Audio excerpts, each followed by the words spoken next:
Salut tout le monde. Aujourd'hui, on est dans la capitale pour aller à la rencontre d'une photographe parisienne. On va parler de son travail avec ses portraits, de son approche avec les modèles et de sa place de femme photographe. Mais avant toute chose, on file sur le terrain parce que la photographie, ça se passe sur le terrain et on se retrouve dans le viseur de Marie Rouge.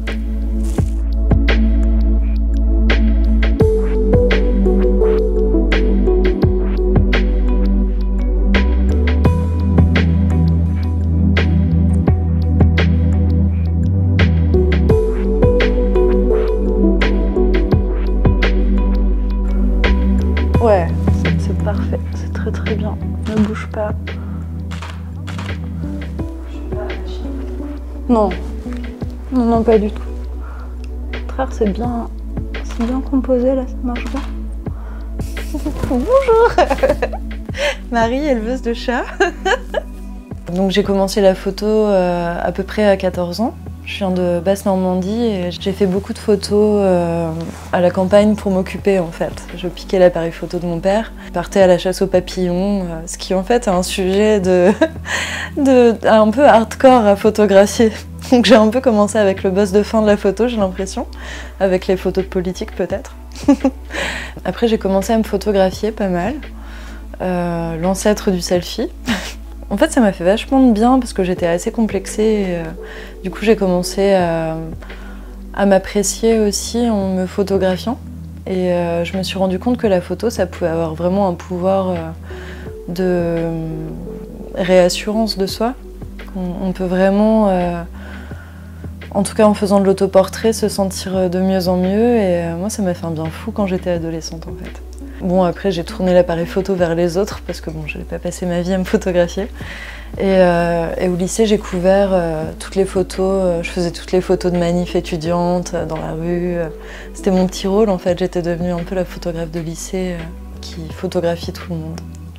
C'était un peu ma manière d'être avec les autres en fait, c'était pour leur montrer que je les aimais, je les photographiais, enfin il y avait quelque chose d'assez...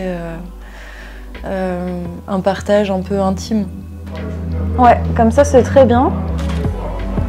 Attends, je regarde juste ce que ça donne. Ouais, c'est super déjà. Je vois bien que tu tournes la tête d'un côté puis de l'autre. Ouais. Super. Du coup, plutôt de ce côté-là, ta tête, à mon avis.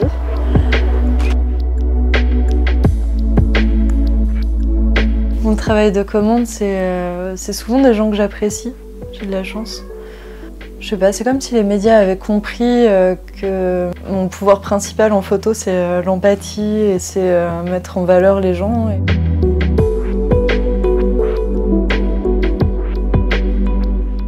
Est-ce que je me considère comme une photographe militante? Oui, je pense, parce que on me donne souvent des sujets militants et des sujets qui me tiennent énormément à cœur.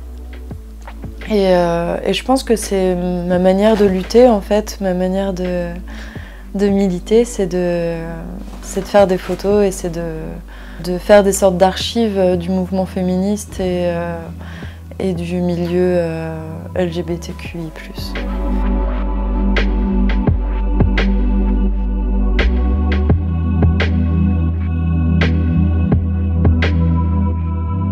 Après, je suis pas que ça, je suis aussi photojournaliste et parfois on me donne des sujets qui sont pas forcément des sujets vers lesquels j'irai d'emblée. Par exemple, récemment, on m'a fait photographier Alain Finkielkraut.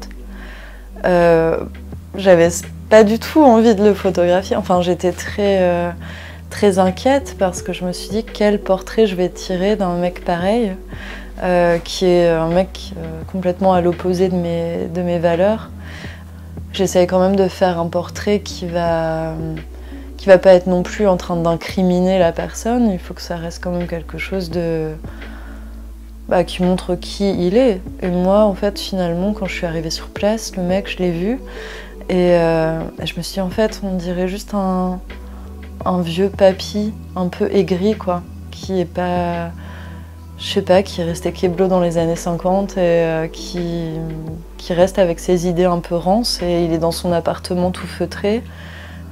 J'ai ressenti plus de la pitié qu'autre chose en fait. Du coup, je l'ai photographié vraiment comme ça, comme Voilà, ce mec un peu genre renfermé, un peu ouais, aigri quoi. En effet, il faut être assez mesuré aussi dans sa manière de photographier quand on a des sujets qui nous parlent pas forcément ou qui sont des sujets... Par exemple, quand je photographie un joueur de foot, moi je regarde pas le foot, j'y connais rien. Enfin, c'est assez rare que je regarde le foot, on va dire plutôt. Du coup, quand on me donne ce sujet-là, je me dis ok, c'est carte blanche, vas-y, je vais juste jouer avec le visage de cette personne et puis essayer quand même de sortir des stéréotypes masculins ou féminins parce que j'ai remarqué quand même qu'on photographie pas les hommes et les femmes de la même manière. Et du coup, je vais essayer de faire un portrait qui fait réfléchir un peu ou qui va être plus ou moins... c'est mon ambition, après je sais pas si ça l'est, mais en tout cas, je sais que ce soit un peu novateur et que ça change un peu de la manière dont on représente habituellement les gens pour apporter peut-être un peu plus de douceur ou de sensibilité ou un truc un peu plus personnel en effet dans mes images. Ça peut être beau avec... les bouquins derrière, en même temps, est-ce qu'on a envie d'avoir des bouquins forcément? Ça va faire très, je sors un livre, donc je suis devant des livres, etc. Moi j'aime bien ce fond métallique, je pense que ça peut bien rendre flash. Voyons voir, on s'y retrouve. Ça c'est très bien. Attendez, bougez pas. Et là je veux bien que vous regardiez juste ici. Ouais, très bien. Et complètement de profil, par exemple l'angle juste ici. Ouais, très bien. Oups. Ouais, c'est très beau ça. Je vais juste en faire une. Et là, en gardant le visage comme ça, regardez vers moi. Ouais, parfait. Levez un tout petit peu la tête encore. J'aime bien, ça fait bien, bien puissante, c'est cool. En fait, j'ai envie de prendre un peu le contre-pied de ce qui peut se faire dans le portrait féminin. Où en gros, comme je lui expliquais tout à l'heure, les femmes sont souvent photographiées quand même dans des attitudes un peu soumises ou un peu... on les met dans des positions un peu inconfortables ou dans des... Enfin, tu vois, elles ont pas l'air à l'aise du tout, elles sont bancales, elles sont sur des talons, elles sont à deux doigts de se casser la figure. Enfin, moi, j'aime bien, en tout cas, dans mon portrait, là, j'avais envie qu'elle ait l'air à l'aise et qu'elle soit bien dans ses pompes, quoi. Enfin, bien installée, bien campée. Je laisse quand même une ouverture pour qu'elle puisse être... pour que ce soit naturel, en fait. J'ai pas envie de la transformer, j'ai pas envie d'en faire quelqu'un qu'elle n'est pas. Mais en tout cas, j'essaie de placer un petit cadre en tout cas où elle se sent libre d'être un peu elle-même et où elle est mise en valeur dans une attitude, voilà, je suis présente.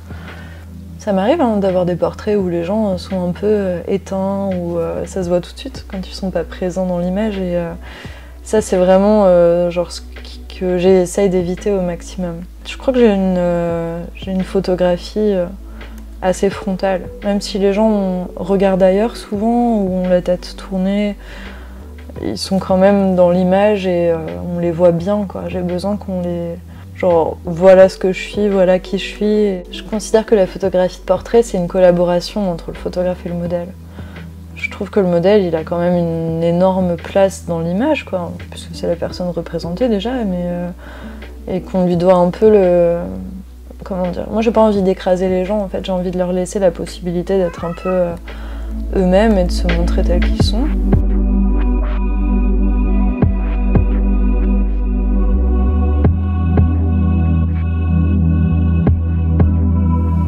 Je vais super vite quand je sélectionne les images. Je suis intraitable. Vraiment. Il y a des gens qui prennent 3 plombs pour sélectionner ou qui reviennent sur leurs images 6 mois plus tard en mode peut-être qu'en fait il en reste une dans un coin que j'ai pas exploité ou quoi. Moi je suis genre c'est mort. Une fois que j'ai fait ces 5 minutes de tri sur mes prises de vue, c'est bon. Elles sont choisies et je reviens pas en arrière en général. Je dirais que 80% du temps je sens quand j'ai pris la bonne photo et du coup une fois que j'ai pris la bonne photo, j'essaye de tourner un peu autour de ce cliché-là, en me disant « Ok, j'ai ça, on va essayer de faire 2-3 petites variantes. » et de voir s'il n'y a pas quelque chose qui peut fonctionner encore plus. Mais en général, je reviens toujours à faire la même photo. C'est assez drôle. Genre, je leur fais tourner la tête à gauche ou à droite, et puis après, je suis là, mais en fait, non, remettez la tête à gauche et regardez vers moi. En fait, c'était la bonne photo.